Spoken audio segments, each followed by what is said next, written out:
মালয়েশিয়ায় সংঘবদ্ধ ডাকাতির ঘটনায় দেশটির সাবেক deputy superintendent of police DSP পদমর্যাদার এক কর্মকর্তা সহ ৬ জনের বিরুদ্ধে অভিযোগ গঠন করেছে আদালত। দেশটির বিভিন্ন সংবাদ মাধ্যম সূত্রে জানা গেছে, গত ৫ এপ্রিল কুয়ালালামপুরের কেপংয়ের ডেসা পার্ক সিটি আবাসিক এলাকার কয়েকটি বাড়িতে ওই ডাকাতির ঘটনা ঘটে।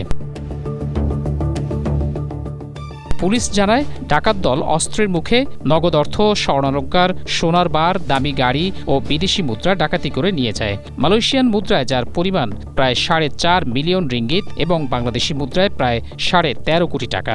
জানা গেছে, অভিযুক্ত পুলিশ কর্মকর্তা Ahmad রুজাইনি Ahmad দাহালান বুকিট আমানের commercial crime investigation department সিসিআইডিতে কর্মরত ছিলেন। তিনি ছাড়াও চক্রের আরও ৫ সদস্যকে গ্রেপ্তার করা হয়েছে। তাদের বিরুদ্ধে আগ্নেয়াস্ত্র ব্যবহার করে ভয়ভীতি প্রদর্শন সহ একাধিক অভিযোগ আনা হয়েছে। কুয়ালালামপুর পুলিশ প্রধান দাতুক ফাদিল মারসুস জানান, গ্রেপ্তারকৃত পুলিশ কর্মকর্তা আহমদ রুজাইনি ডাকাতির মূল পরিকল্পনাকারী। তাকে গত জানুয়ারিতে বরখাস্ত করা হয়েছিল বলেও জানান তিনি।